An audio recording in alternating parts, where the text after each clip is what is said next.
you're on the losing team. Even if you're sitting behind your microphone pointing fingers at people, you're still on the losing team. It doesn't matter, about your individual success. The most richest black people in the America are still on the losing team. You know what I'm saying? If you're playing for the independence and liberation of black people, if that's your team. Now, if that's not your team, then you might be on the winning team right now. You know what I'm saying? If you love the power structure and you love the corporate structure, and you're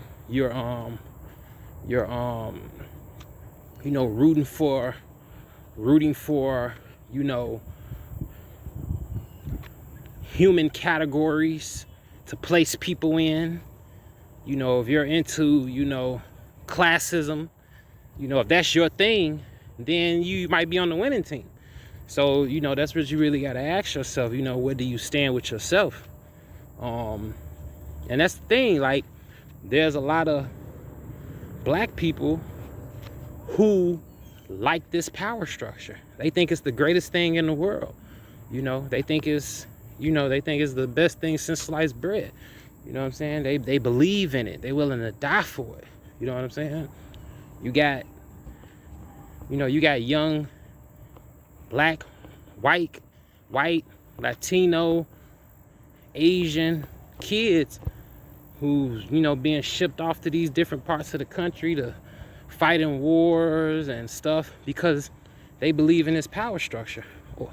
Or if they don't believe in the power structure, they just need a means of income, and they're willing to do whatever they got to do to get that means of income. You see what I'm saying? So that's a whole nother situation right there. Where you'll put your life on the line just because you got to provide for your loved ones, when this whole system could be revamped to make it to where there is no more homelessness, there is no more drug addiction, there is no more violence. You see what I'm saying? There is no pollution. There is no food shortages. This could, I'm not gonna say it could easily be done, but it could be done if we were dealing with people who had the power, who was at the top of the power structure, if they wanted to do it. They don't want to do it because they have a stronghold on the people, and by having a stronghold on the people, that keeps them at the top of keeps them at top of the list. That's just how it goes. You have generations of families who have been at the top of the power structure for generations. Why is it that these families have been in the top of this power structure, the banking system, the food industry, the medical field? These people have been in control of these organizations, since they great granddaddy, which happened to be on the backs of slaves, which happened to get into power because they conquered other civilizations. The snowball effect. You know what I'm saying? So, I'm gonna wrap this up, but I said all this just to say, as a people, it is time for us to stop the shenanigans, stop the self-destruction, stop, the genocide. But not let's just stop it, on some, because we killing each other stuff. Let's stop it and direct our energy where it needs to be directed. See, that's the thing. There's still a fight to be had. We just have to turn the fight toward the people where that we supposed to bring it to. Let's turn the stuff off each other and turn it toward the people who are really destroying us. How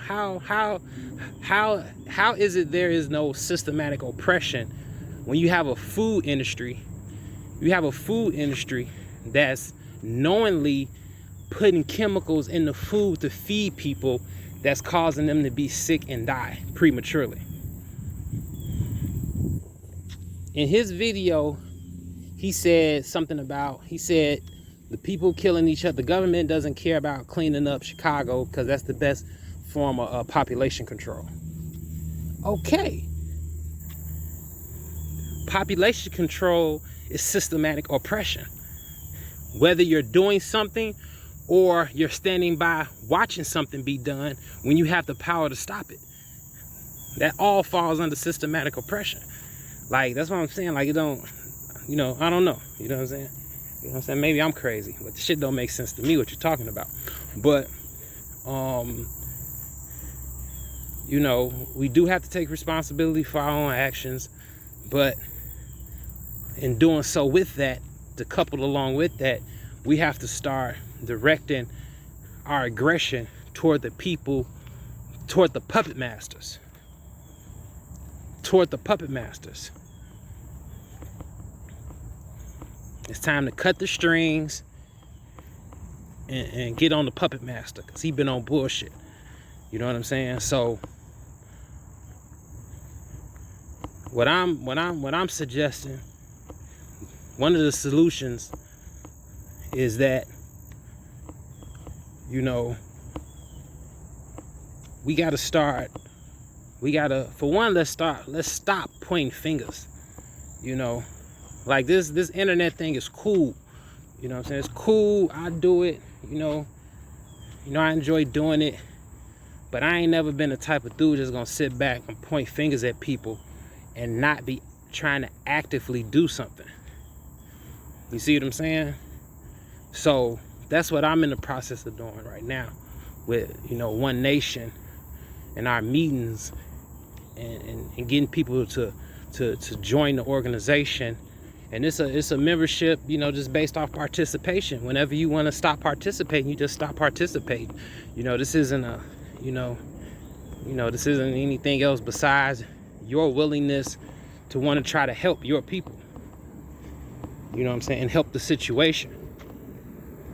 So that's one of the things that I'm doing personally, because I've never been a person that's gonna sit back and just be pointing fingers at people. You know what I'm saying? I don't know, you know, maybe he's doing things, you know, on his end. I don't know, you know. I don't watch him enough to know exactly what he's involved in. It's just, you know, when he came on my page talking about, you know, there's no such thing as systematic oppression, systematic racism, you know, that I definitely disagree with you on that. You know, how can you have oppression and racism but not have systematic oppression and racism? You know what I'm saying? So, and then on his post today, the only reason I even said anything kind of bringing that conversation back up is because, you know, for one, he's talking about the youth in the city where I come from. So that makes it a little more personal for me. And it doesn't make it more personal because it's Chicago. It's just I understand the temperament of Chicago. And, you know, let me say something about Chicago. You have, what's going on in Chicago is this. And it's just kind of, it's like LA too. You know what I'm saying? You just have this blood feud that goes back some generations. You know? That's just all it is. And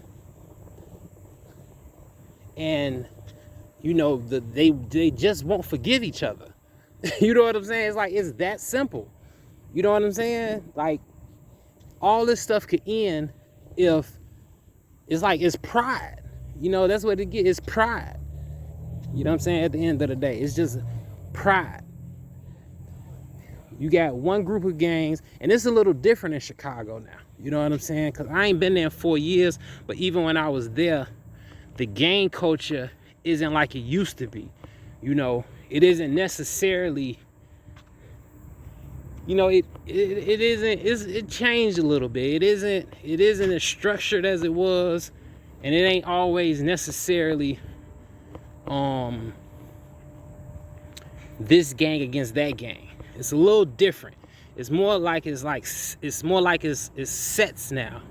You know what I'm saying? And the sets probably could be composed of different people that's in different gangs. You know, it's something different. I don't know. I had to call my people in Chicago and be like, how's it set up now? Because I'm kind of out of touch. And even when I was there, I wasn't even really in tune with that because, you know, I grew up in it, but I was just always on some other stuff.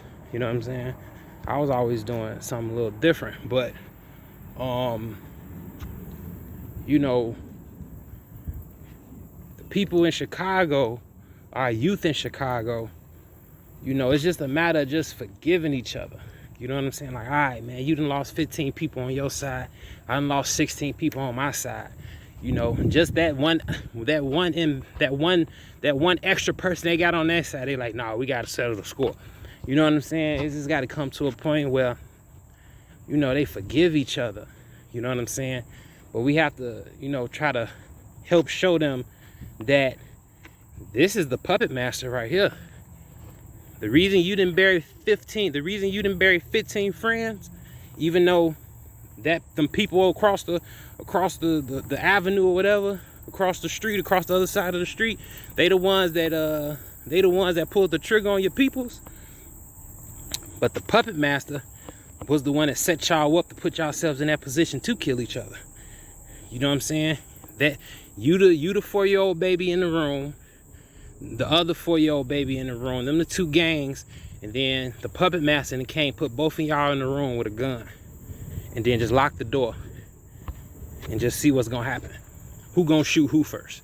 Because eventually one of the kids gonna play with the gun, and one of the kids gonna end up getting shot. You see what I'm saying? So that's what not only Chicago you've got to understand. You know what I'm saying? All black youth across the nation in every city. You know what I'm saying? You got to understand there's a puppet master and you guys are the puppets. And what you're doing is you're playing and maneuvering with the tune of the puppet master. You're being controlled.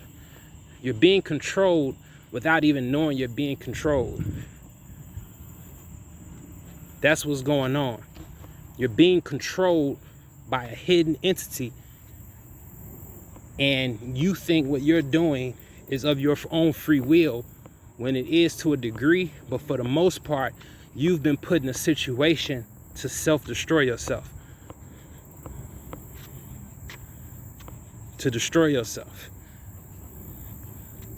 The whole thing has been orchestrated for you to kill yourself and kill your own people while they control the world. That's the plan. That's simple, y'all.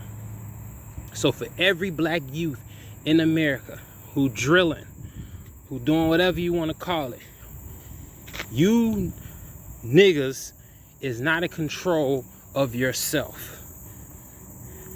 You've been put in an environment, given a gun, given alcohol, given liquor, given bad food, given drugs.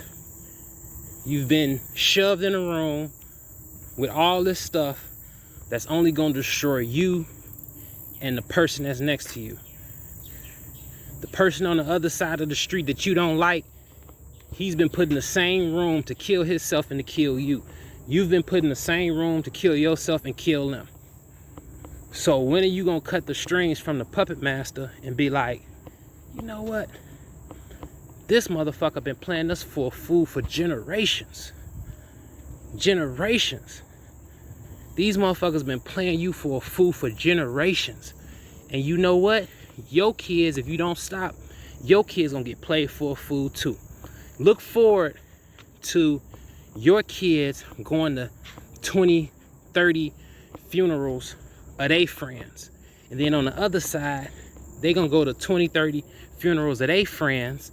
Y'all both killed each other, but to them, that's just 60 more black motherfuckers that they ain't gotta worry about. That's what the puppet master's saying. Oh man, we just got 60 of them motherfuckers to wipe themselves out. You know what I'm saying? So in that sense, Unifier, I agree with you. But that's all part of systematic racism and oppression. And that's something that we gotta address, because if we just think it's us, then we'll never get out the situation. Because it's not just us. It didn't start with us. This is just where we at now with it. It started with the puppet master. So for every young dude hearing this, or every older nigga that's still in that lifestyle, just know you ain't controlling your own shit. At this point, you ain't even controlling your own mind. You sleepwalking. You sleepwalking. You think pulling up on niggas that look just like you and killing them is something that you're supposed to be doing, when you're supposed to be pulling up on the people that put you in the environment to want to kill your brother or your sister. Kill the puppet master. Don't kill the other puppet. That's where you got to wake up at. Kill the puppet master. Don't kill the other puppet. Kill the puppet master.